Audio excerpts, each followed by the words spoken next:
ವಾಲ್ಮೀಕಿ ಅಭಿವೃದ್ಧಿ ನಿಗಮದಲ್ಲಿ 187 ಕೋಟಿಯ ಅಕ್ರಮ ಏನ್ ನಡೆದಿತ್ತು ಭ್ರಷ್ಟಾಚಾರ ಈ ವಿಚಾರದಲ್ಲಿ ಈಗ ನಾಗೇಂದ್ರ ಆಪ್ತ ಸಹಾಯಕ ನನ್ನ ಈಗ ಇಡಿ ವಶಕ್ಕೆ ಪಡ್ಕೊಳ್ತಾ ಇದೆ. ಸೊ ನಾಗೇಂದ್ರ ಪಿಎ ಹರೀಶ್ ನನ್ನ ಈಗ ವಶಕ್ಕೆ ಪಡ್ಕೊಳ್ತಾ ಇದೆ. ಮನೆಯಿಂದಲೇ ನಾಗೇಂದ್ರ ಪಿಎ ನನ್ನ ಈಗ ಇಡಿ ವಶಕ್ಕೆ ಪಡ್ಕೊಂಡಿದೆ. ಈಗ ಬರ್ತಾ ಇರುವಂತ ಮಾಹಿತಿ, ಸೊ ವಾಲ್ಮೀಕಿ ಅಭಿವೃದ್ಧಿ ನಿಗಮದಲ್ಲಿ 187 ಕೋಟಿ ಹಗರಣದ ವಿಚಾರದಲ್ಲಿ ದೊಡ್ಡ ಮೀನನ್ನ ಬಿಟ್ಟು ಸಣ್ಣ ಮೀನನ್ನ ಹಿಡಿತಾ ಇದ್ದಾರ. ನಿಜಕ್ಕೂ ಕೂಡ ಇದರಲ್ಲಿ ಆಗಿರೋದೇನು? ಈಗ ಸದ್ಯಕ್ಕೆ ಪಿ ಎನನ್ನ ಅರೆಸ್ಟ್ ಮಾಡ್ಕೊಂಡು ಹೋಗಿದ್ದಾರೆ ಹರೀಶ್ನನ್ನ. ಇನ್ನುಳಿದಂಥವ್ರ ಕಥೆ ಏನು ಈ ಪ್ರಕರಣದಲ್ಲಿ? ಎಲ್ಲಿ ಹೋಯ್ತು 187 ಕೋಟಿ? ವಾಪಸ್ ಬಂತಾ? ಬರಲಿಲ್ವಾ? ಬರೋದಾದ್ರೆ ಎಷ್ಟು ಬಂದಿದೆ? ಇನ್ನು ಬರುವಂಥದ್ದು ಬಾಕಿ ಎಷ್ಟು ಉಳ್ಕೊಂಡಿದೆ? ಕೇವಲ ಇಡಿ ಅವರು ಈ ವಿಚಾರದಲ್ಲಿ ಏನೋ ಭ್ರಷ್ಟಾಚಾರ ಆಗಿದೆ ಅಂತ ಹೇಳ್ಬಿಟ್ಟು ಇಡಿ ಅವರು ಅರೆಸ್ಟ್ ಮಾಡಿಲ್ಲ.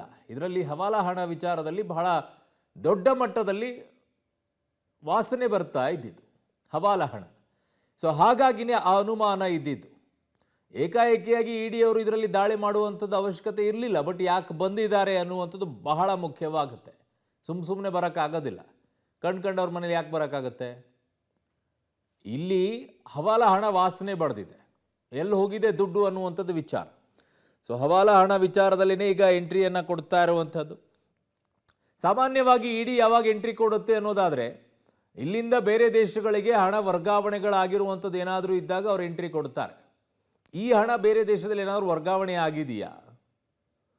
ಬಹಳ ಮುಖ್ಯ. ಸೊ ಹಾಗಾಗಿನೇ ಆ ವಾಸನೆ ಇದ್ದಿದ್ದಕ್ಕೇ ಈಗ ಎಂಟ್ರಿ ಕೊಟ್ಟಂಗೆ ಕಾಣಿಸ್ತಾ ಇದೆ ಇಡಿ ವಿಚಾರದಲ್ಲಿ. 187 ಕೋಟಿ ಹಗರಣ.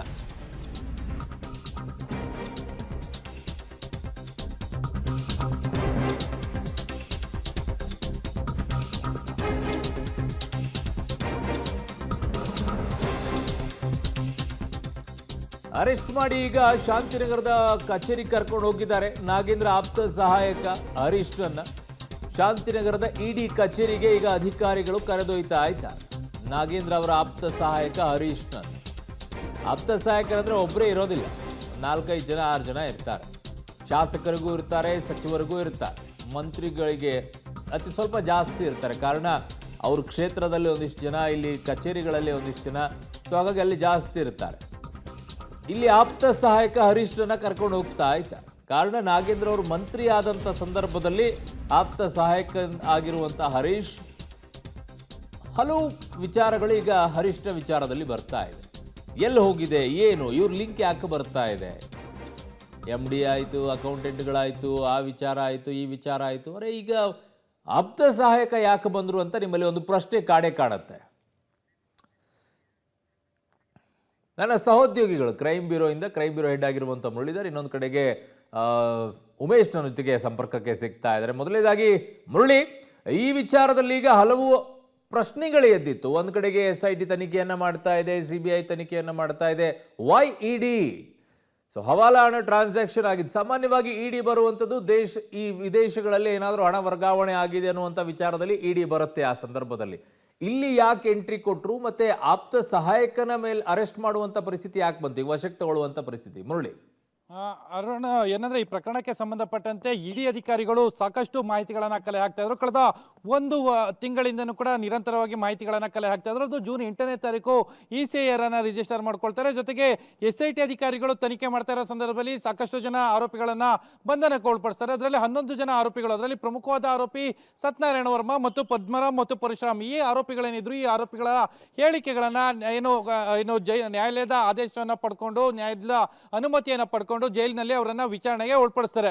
ವಿಚಾರಣೆಗೆ ಒಳಪಡಿಸಿದ ಸಂದರ್ಭದಲ್ಲಿ ನಾಗೇಂದ್ರ ಅವರ ಪಾತ್ರ ಇರಬಹುದು ಮತ್ತು ನಾಗೇಂದ್ರ ಅವರ ಜೊತೆಯಲ್ಲಿ ಕೈ ಜೋಡಿಸಿದಂತ ಒಂದಷ್ಟು ಜನರು ಏನಿದ್ರು ಅವರೆಲ್ಲದ್ರ ಬಗ್ಗೆ ಕೂಡ ಪಾತ್ರದ ಬಗ್ಗೆ ಒಂದಷ್ಟು ಮಾಹಿತಿಗಳನ್ನ ಕಲೆ ಹಾಕಿದ್ರು. ಮಾಹಿತಿಗಳನ್ನ ಕಲೆ ಹಾಕಿ ಬೆಳಗ್ಗೆ 7 ಗಂಟೆಗೆ ಈಗ ದಾಳಿಯನ್ನ ನಡೆಸಿರುತ್ತದೆ. ದಾಳಿಯನ್ನ ನಡೆಸಿ ಕೆಲವೇ ಕ್ಷಣಗಳ ಹಿಂದಷ್ಟೇ ಅವರ PA ಹರೀಶ್ ಏನಿದ್ರು, ಹರೀಶ್ ಬಂಧನಕ್ಕೆ ಒಳಪಡಿಸಿದ್ದಾರೆ ಅನ್ನೋದ್ರ ಬಗ್ಗೆ ಮಾಹಿತಿ ಇದೆ. ಅವರನ್ನ ಇಡಿ ಕಚೇರಿಗೆ ಕರ್ಕೊಂಡು ಹೋಗಿ ಅವರನ್ನ ಓಕೆ, ಹಾಗೆ ಸಂಪರ್ಕದಲ್ಲಿ ಮುರಳಿ ನಿಮ್ಮ ಹತ್ರ ವಾಪಸ್ ಬರ್ತೀನಿ ನಾನು. ಸೊ ನಾಗೇಂದ್ರ ಆಪ್ತ ಸಹಾಯಕ ಹರೀಶ್ನನ್ನ ಈಗ ಅರೆಸ್ಟ್ ಮಾಡಿದ್ದಾರೆ. ನನ್ನ ಸಹೋದ್ಯೋಗಿ ಉಮೇಶ್ ನನ್ನ ಸಂಪರ್ಕದಲ್ಲಿದ್ದಾರೆ. ಉಮೇಶ್, ಏನಾಗ್ತಾ ಇದೆ ಈಗ ಇಡೀ ದಾಳಿಯ ವಿಚಾರದಲ್ಲಿ? ಏನೆಲ್ಲ ಬೆಳವಣಿಗೆಗಳಾಗಿದೆ ನೀವು ಸದ್ಯ ಇರುವಂಥ ಜಾಗದಲ್ಲಿ? ಅರುಣ್, ಬೆಳಗ್ಗೆಯಿಂದಲೂ ಕೂಡ ಮಾಜಿ ಸಚಿವ ವಿ ನಾಗೇಂದ್ರ ಅವರ ಮೇಲೆ ದಾಳಿ ಮಾಡಿದ್ರು. ದಾಳಿ ಮಾಡಿದ ನಂತರದಲ್ಲಿ ಸತತ 6 ಗಂಟೆಗಳ ದಾಳಿ ನಂತರದಲ್ಲಿ ಮೊದಲ ಬಂಧನವಾಗಿರುವಂಥದ್ದು. ಅಂದ್ರೆ ವಿ ನಾಗೇಂದ್ರ ಅವರ ಆಪ್ತ ಸಹಾಯಕರಂತ ಹರೀಶನನ್ನು ಬಂಧನ ಮಾಡ್ಕೊಂಡು ಈಗ ಇಡಿ ಅಧಿಕಾರಿಗಳು ಶಾಂತಿನಗರದ ಇಡಿ ಕಚೇರಿ ಹತ್ತ ಕರ್ಕೊಂಡು ಹೋಗ್ತಾ ಇರುವಂಥದ್ದು. ಬೆಳಗಿಂದ ಏನು ಪರಿಶೀಲನೆ ಮಾಡ್ತಾ ಇದ್ದು, ಪರಿಶೀಲನೆ ವೇಳೆಯಲ್ಲಿ ಹರೀಶನ ಪಾತ್ರದ ಬಗ್ಗೆ ಒಂದಷ್ಟು ಸಾಕ್ಷ್ಯಗಳು ಲಭ್ಯವಾಗಿದ್ದು, ಅದಾದ ನಂತರದಲ್ಲಿ ಅರ್ಧ ಗಂಟೆಗಳ ಹಿಂದೆ ಇನ್ನೂ ಇಬ್ಬರು ಅಧಿಕಾರಿಗಳು ಬರ್ತಾರೆ. ಅಧಿಕಾರಿಗಳಂದ್ರೆ ಬೇರೆ ಕಡೆ ತನಿಖೆಗಿಳಿದಂಥ ಇಡಿ ಅಧಿಕಾರಿಗಳೇನಿದ್ರು ನೇರವಾಗಿ ವಿ ನಾಗೇಂದ್ರ ಅವ್ರ ಮನೆಗೆ ಬರ್ತಾರೆ. ಬಂದಂಥ ವೇಳೆಯಲ್ಲಿ ಅವರೊಂದಷ್ಟು ದಾಖಲೆಗಳನ್ನು ಕೂಡ ತೆಗೆದುಕೊಂಡು ಈ ಜಾಗಕ್ಕೆ ಬಂದರು. ಆ ಎರಡು ದಾಖಲೆಗಳನ್ನು ಆಧರಿಸಿ ಹರೀಶ್ ಏನಿದ್ರೆ, ಹರೀಶು ಈ ಪ್ರಕರಣದಲ್ಲಿ ಪ್ರಮುಖ ಪಾತ್ರ ವಹಿಸಿರೋದ್ರ ಬಗ್ಗೆ ಮಹತ್ವದ ದಾಖಲೆಗಳು ಲಭ್ಯವಾದ ಹಿನ್ನೆಲೆಯಲ್ಲಿ ಮೊದಲಿಗೆ ಈಗ ಆತನನ್ನು ವಶಕ್ಕೆ ಪಡೆದು ಈಗ ಶಾಂತಿನಗರದ ಕಚೇರಿ ಹತ್ತ ಕರ್ಕೊಂಡು ಹೋಗ್ತಾ ಇರುವಂಥದ್ದು.